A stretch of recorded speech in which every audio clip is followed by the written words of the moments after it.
Hello YouTube, welcome back campaigners. Once again, this is Campaign Terrain. I'm your host Cross, and today I'm bringing you a really simple, really quick, really cheap, really easy, really good looking build. Can't ask for better than that. It's only got 3 ingredients, and it's only got 3 steps. We're going to take some really simple, easy to access foam, some glue of your choice, stick them all together. They'll look like this. We'll texture some thinner foam, put it on the outside. They'll look like this, and we'll go from nothing to something that's a little ugly to something that looks really good and you'll be proud to have on your table. You can use this to build castles, you can use it to build tunnels, you can use it to build your basic dungeon, you can use this to build part of a mine, whatever. And here's the thing, it's all foam and glue. Basically indestructible. Do what you want with it. I have accidentally stomped on one of these. It's fine. I dropped them. I've set stuff on them. You're going to love these. Stick around after the bump. During the bump, like, share, subscribe, a couple other ways to help out the channel, and I'll see you after that. See you just a sec. Thanks for coming.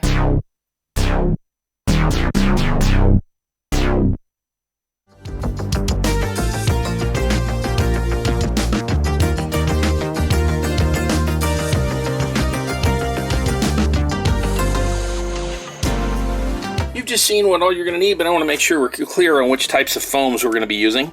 So, got a few here to show you. That's a secret weapon I'll show you in a moment. For most of the body of these builds, this is what we're going to end up with. And for the solid pieces inside, we're going to need 2 layers of about a 1/2 inch. This is PE foam, polyethylene. This is made out of the same stuff that trash bags are.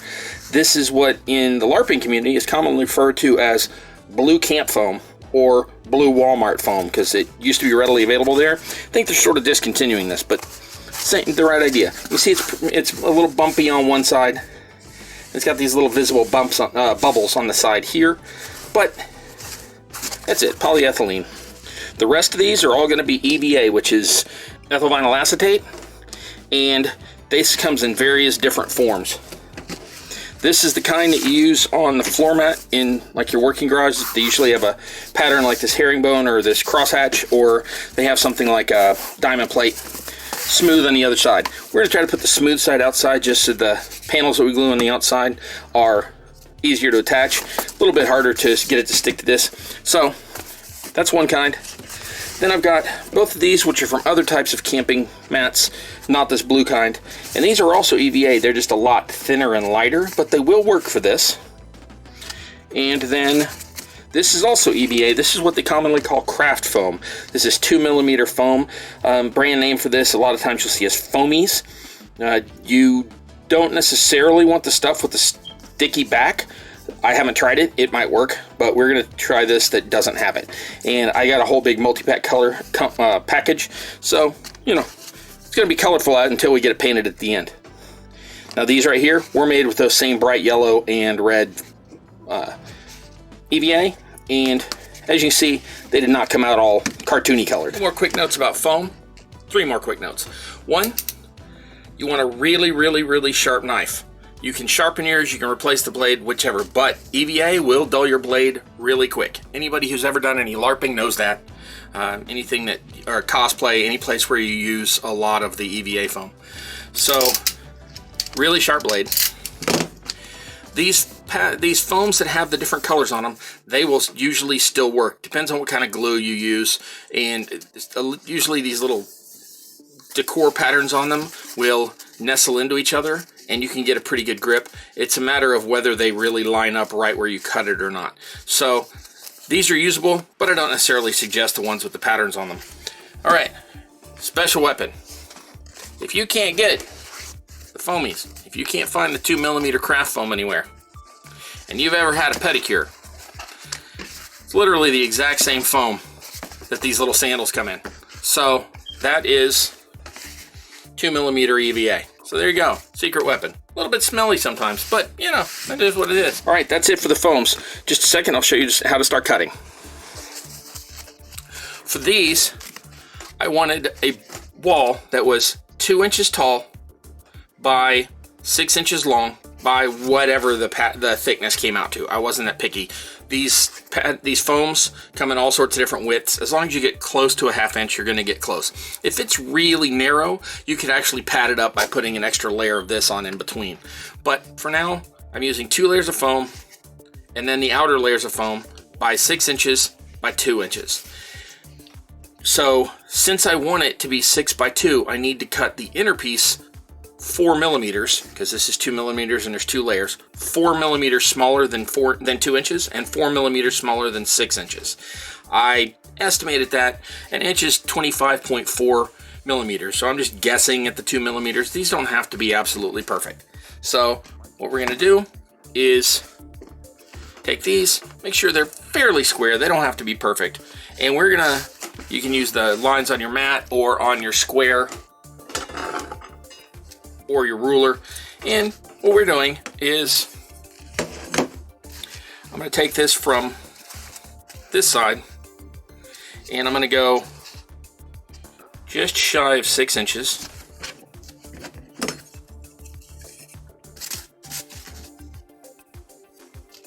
Which is going to be there.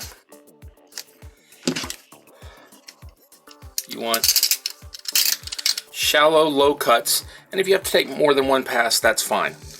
And this can be, this piece that you're doing here can be this PE foam or the EVA, either one.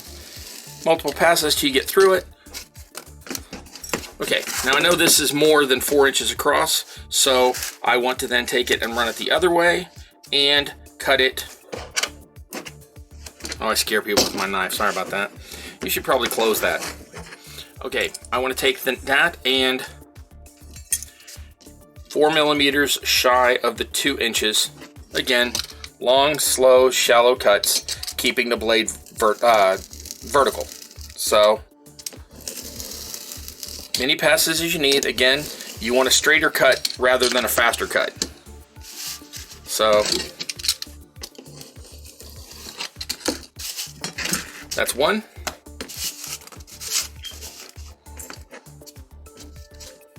And same deal. Now, all these offcuts that I'm going to end up with, I tend to save those.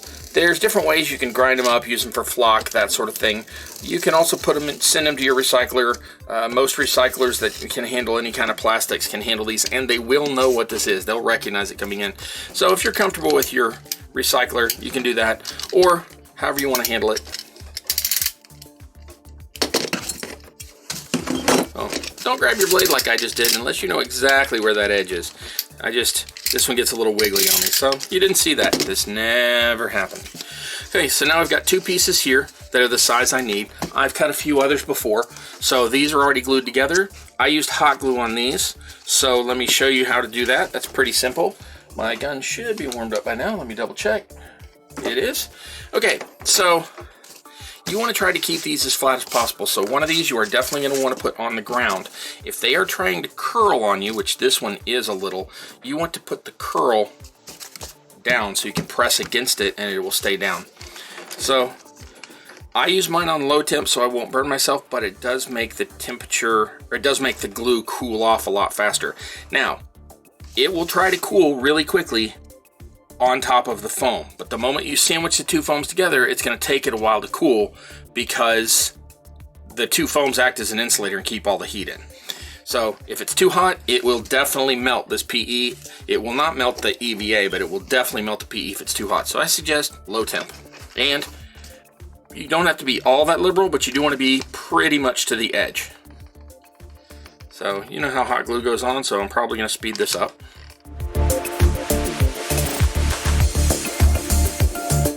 And again, you want to press that down as much as you can to get that hot glue squeezed flat. You don't really want a gap in between there. It is not going to hurt anything if you have one. You'll see by the end of this, that won't matter at all. So you just want to get this as flat as possible and make sure that you get it down quick enough that the glue grabs hold. This is not the only glue you can use. You can use the go-to I used a couple videos back. You can use PVA if you want, but it takes forever to dry. Same deal with the tacky glue. But you can also use a spray adhesive, which I'm going to show you a little snip right now, so you should be about to see me just spray it on.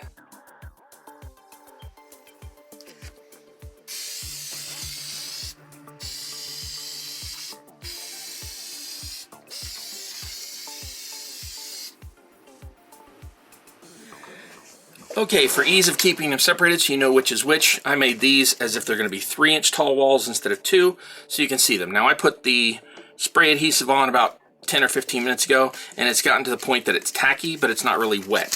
So then you want to take that, and the moment you push these together, they're going to want to stick forever. So you definitely want to get these lined up.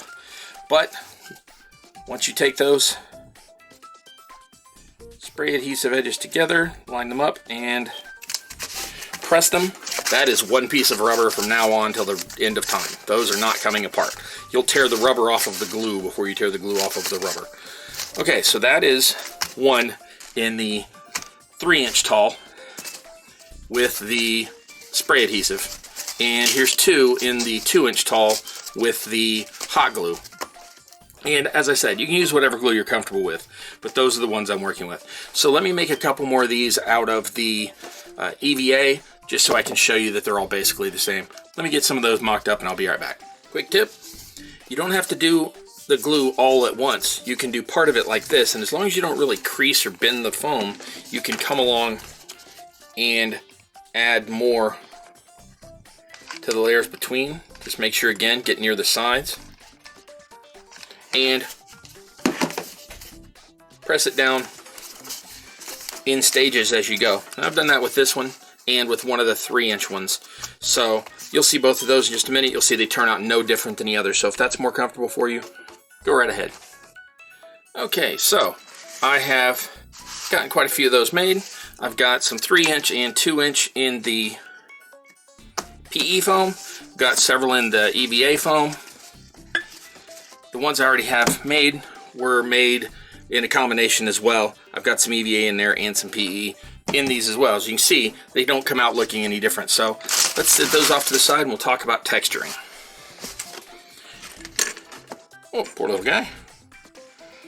Okay, there are 3 basic ways to texture this. One is use a heat gun and get it warm to where it's malleable and you can press a texture into it.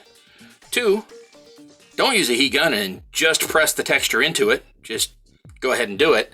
And 3, you can use an iron and iron something like crinkled aluminum foil or aluminium foil, if you're on that side of the world, into the pattern, which is what I've done here. This is all with the foil, and as you can see, there's a mottled stony texture in here that the dry brush at the end picked up. So we're going to start with the heat gun methods. Like I said, you can take the heat gun. Now this is EVA. You're definitely going to want to use this craft foam for the outside. And I use my heat gun on high, but I'm usually moving quicker than this. For this demo, I'm going to be using it on low because I'm going to be moving slower so I can show you what I'm talking about. But any heat gun will work, a hairdryer will not. It has to be something that can put out enough heat to get this sort of malleable. So, as a bonus, you'll see that part of this foam will go shiny and it sort of seals the texture. That's not such a big deal on this. Now on some other types of builds that might be exactly what you want. On some other builds you want to avoid that entirely. On this one it's not really going to matter, but I'm going to show you the heated version and the cold version. So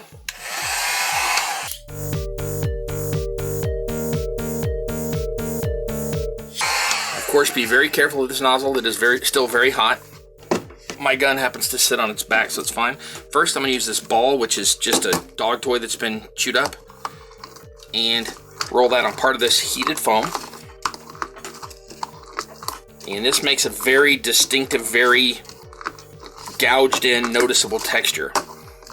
You can also use something like a wire brush and poke in, and you don't want to just keep doing it the same way. You want to move it around from different angles. Same with the ball or whatever you use to texture with. And those both leave a pretty distinct texture in there. Hope you can see that. I am going to show you a still in a minute that shows the hot compared to the cold. So this is all done with the warmed up. This is still, it's just starting to cool off now. Warmed up piece of foam. Now I'm going to take a cold piece of foam and do the same thing, but with no heat to it. Oh, by the way, put something down. You don't want to melt your mat if you've got one. So put something down to protect it from the heat. Okay, as you can see, this is still putting a texture in there, and it is pretty distinct, or distinctive, or whatever the correct word is. But I'll show you in a moment, it is not as pronounced in the cold foam. Again with the wire.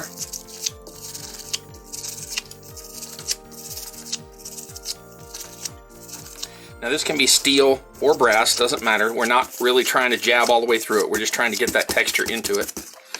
Okay, so this bottom one is the cold one. This top one is the hot one.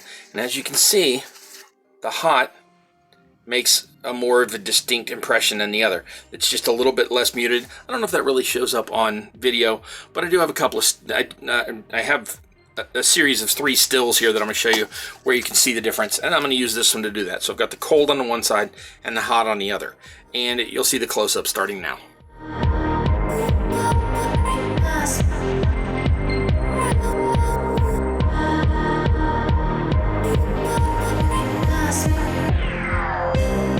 So that's 2 out of 3 methods done. That's the hot gun and the not hot gun using the imprinted texture tools. Now, for this next one, I'm going to use, I'm just using the red because it shows up better on the video. On the yellow, you'd have a little bit trouble seeing it, but it would do the same thing to this yellow or white or blue or green or whichever.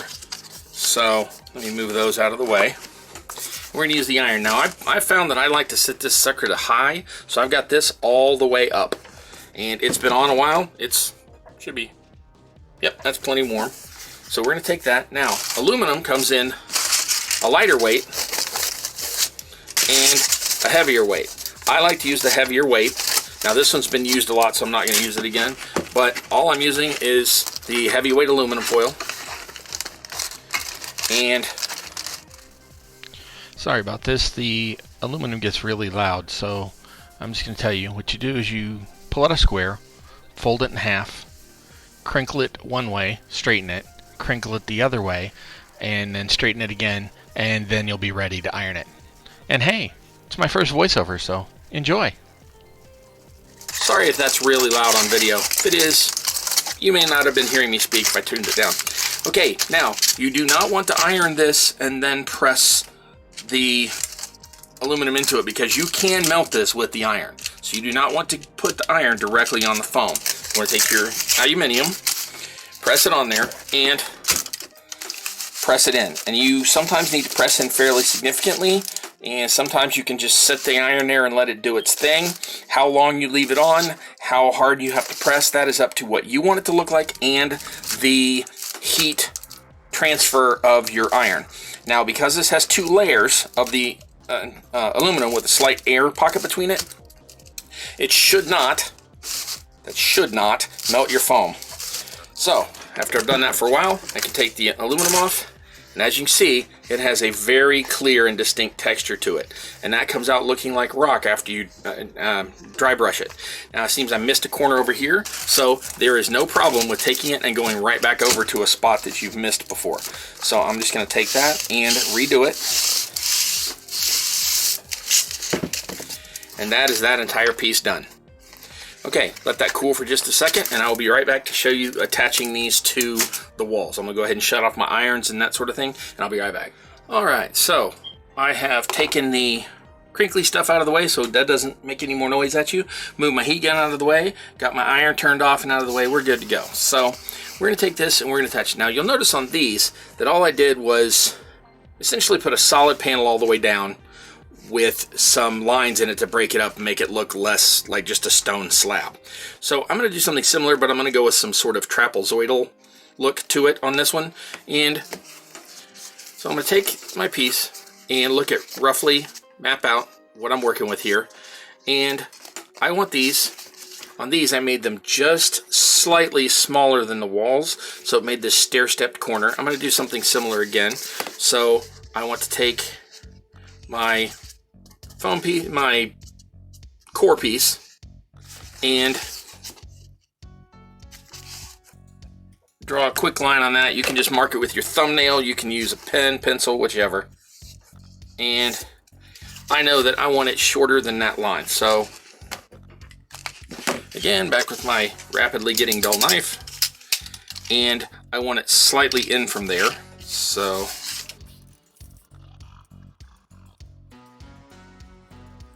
oh, I said that, and then here I went and didn't make it trapezoidal. That's all right, a little bit of waste. I can find something to use that for later. So now I have to decide how wide I want that to be for my trapezoid here in the middle. And I'm just gonna cut maybe a 1/4 inch off of it, maybe a 1/2 inch off of each one of these. So for that, I'm gonna want something straight, but it literally, you can just use the foam to do it.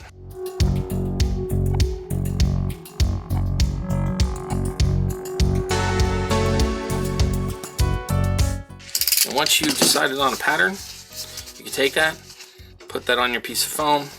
It's sort of centered. See if I can get a line just so I can center that pretty well.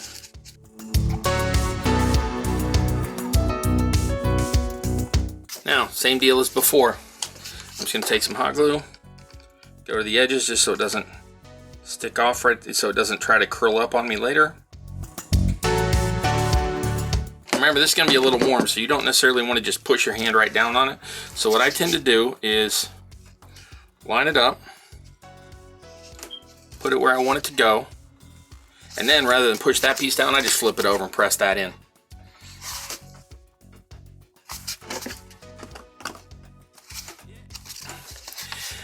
That's it. We got a little bit of a trapezoid thing going on. Now I'm going to emulate that the rest of the way so that I've got these slight lines here.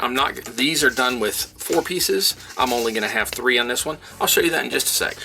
All right, got my Christmassy looking wall almost done. I'm going to do the back side later, but you can see where I'm going with all that. So just to show you, a little bit of glue on top. I'm being real messy here, sorry about that. Probably helps if you aren't quite as rambunctious as I'm. So take this, make sure I got the side I patterned up. I think I did it wrong on the other side. Put that in place. Press it into place using the block so you don't overheat your hand there. And that's it, good to go. So you can see how that one sort of stacks up against the starting point and the finish point. So I'm not going to show you how to paint it in this one. I've already covered that in my standing stones video, so there should be a link up, you know where, up that a ways, and to show you the painting process.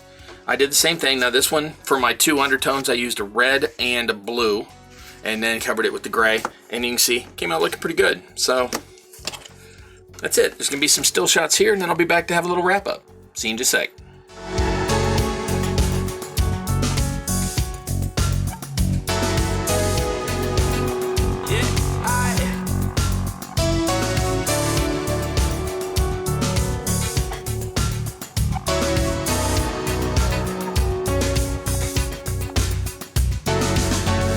There you have it, campaigners. 3 simple ingredients, 3 simple steps, 30 years of fun. They're super durable. They're going to last you a long time. You can use them as walls. You can use them as stairs. You can use them as pillars. You can use them alone. You can use them in conjunction with other pieces. You're going to get a lot of use out of these, and I hope you've enjoyed it. Hope I've inspired you to make yourself some simple little walls. That's it, really. Just here to inspire you, and I'm glad if I've done so. If I have, please like, share, subscribe. Check out some of the other links down below. Otherwise, we'll see you next week when I do a similar technique for some standing stones and some glyphs on the floor. And I use the same principle, but just dial it up a notch to make it a little more ornate. So come back for that, and I'll see you next week. Thanks for coming, campaigners. Once again, this is Campaign Terrain. My name is your host, That Guy Cross. I love you, and until next time, I wish you luck in your campaign.